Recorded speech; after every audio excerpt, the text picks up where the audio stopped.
बिस्मिल्लाहि अल्हम्दुलिल्लाहि अस्सलातु वस्सलाम। आज हम बनाएंगे जी वन बर्ड समोसा।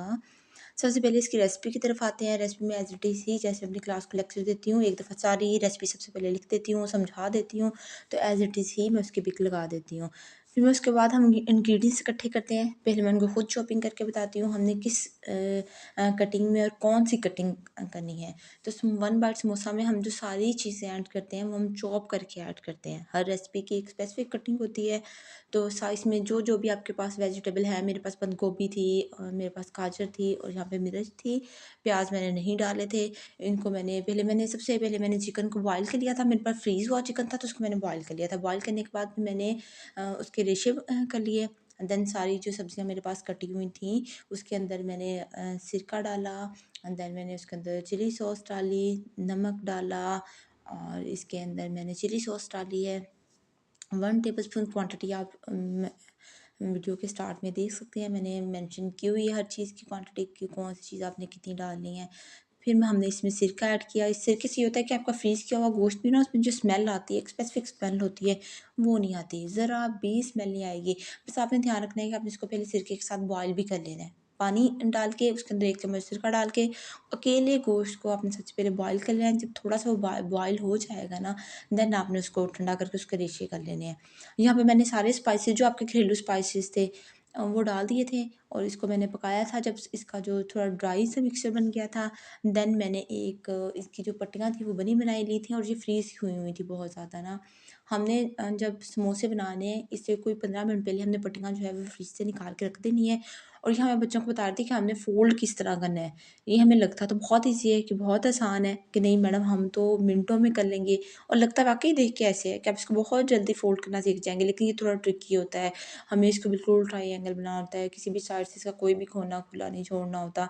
ये मैंने बार-बार प्रैक्टिस करके दिखाया था और बहुत स्लो बच्चों को समझाया था कि किस तरह आपने इसको लगाने हैं। जो आपने मिक्सर बनाया हुआ है इसको टाई करने के लिए, इसको जॉइन करने के लिए बेसन का और पानी का। इसमें हमने 1 चम्मच 1 चम्मच हमने मैदा लिया था और उसके बाद हमने ले लिया था 2 चम्मच मैंने लिया था पानी, उसको मैंने किया था तो रनिंग रनिंग था ना, एक लिक्विड बना लिया था।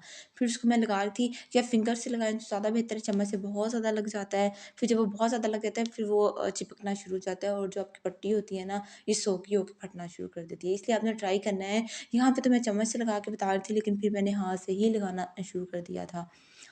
तो इसको फिर आपने बार-बार मैं बच्चों को बता रही थी। यहाँ मेरी क्लास के जो स्टूडेंट थे वो खुद भी ट्राई कर रहे थे और मैं हर बच्चे से बनवाती हूँ। एक-एक बनाए। फिर ज़्यादा पट्टियाँ थी तो फिर सबने 2-2 के, किसी ने 2 बनाए और किसी ने 3 बनाए। इस तरह था कि ये इनकी प्रैक्टिस हो जाती है ताकि कल ये जाके अगर घर बनाती हैं तो इनको रैप करना सही से आ जाएगा ना। और सब बच्चों ने माशाल्लाह बड़ा ही अच्छा रैप किया। बारी-बारी सब बच्चे वन बाय वन किए जा रहे थे। इसका आपको ट्रिक वन बाइट की ये होती है कि आपने इसको फ़ोल्ड ही इस तरह करना है कि इसकी जो ओपन साइड है वो किसी साइड पे भी ना आए। ये पट्टी होती है एक रेक्टेंगुलर शेप की होती है। इसमें आपने करना होता है कि इसको हमें रेक्टेंगुलर बनाना होता है, इसकी स्क्वायर शेप की पट्टी होती है। तो उसके आपने क्या करना है, फिर उसको आपने फ़ोल्ड करते जाना होता है। फ़ोल्ड इस तरह करना है कि कोई भी कोना इसका जो है वो खाली ना रहे। यहाँ पे सारे बच्चे बारी-बारी कर रहे थे और सबको ये लग रहा था नहीं मैम ये तो, जब मैं बना रही थी सब कह रहे थे मैडम ये कोई काम है, ये तो हम आसानी से कर लेंगे। और मुझे पता था क्योंकि मेरी क्लास पहले भी होती है कि बच्चे जो है वो कहते तो ऐसे ही हैं लेकिन आता किसी को भी नहीं होता।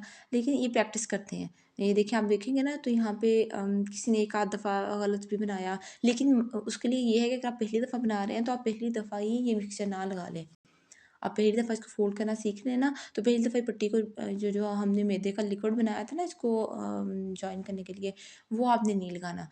पहली दफ़ा आप इसको 1-2 दफ़ा वैसे ही प्रैक्टिस करें, देन वो जब आपको पता चले ना कि आप बिल्कुल ठीक है, देन आप इसको करना शुरू कर देना दोबारा से। और यहाँ पे एक दफ़ा फिर मैं आपको बता रही थी कि हमने किस तरह वेजिटेबल जो है वो प्रिपेयर की थी।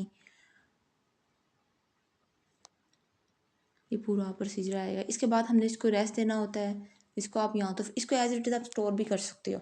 जो आपकी जब समोसे बन जाती हैं ना, इसको या तो ऊपर वाले खाने में फ्रिज में ऊपर आप इसको फ्रीज़ कर लो, या फिर ये है कि आप इसकी जो है वो उसको अगर आपने 1 या 2 दिन में यूज़ कर लेना है, फिर इसको नीचे वाले खाने में रहने दो। लेकिन अब अगर आपने रमज़ान के लिए इसको फ्रीज़ करना है, कोई 2 से 3 हफ़्ते या 1 महीने के लिए, इसका टेस्ट एज़ इट इज़ ही रहेगा।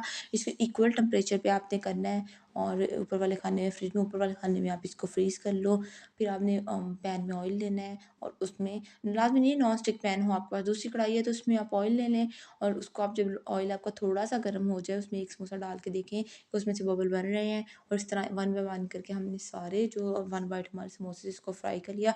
बहुत अच्छे फ्राई हुए थे। बच्चों को फ्राई बच्चों ने खुद ही किए थे। मैंने एक फ्राई करके बता दिया था कि हमें ये कलर रिक्वायर होता है इसका और ये इसकी होती है कि जब इसमें से बबल निकलना बंद हो जाए, इसका मतलब होता है कि ये पट्टी पक गई है। अंदर वाला मिक्सचर तो हमारा पहले ही पका हुआ होता है। तो इस तरह ये है कि हमने सिर्फ़ बाहर वाली जो पट्टी है ना, उसी को ही पकाना होता है। इस तरह हमने एक प्लेटर बनाया था, इसको हमने सर्व किस तरह करना है, तो एक बाकायदा प्लेटर बना के हमने बच्चों को सिखा दिया था।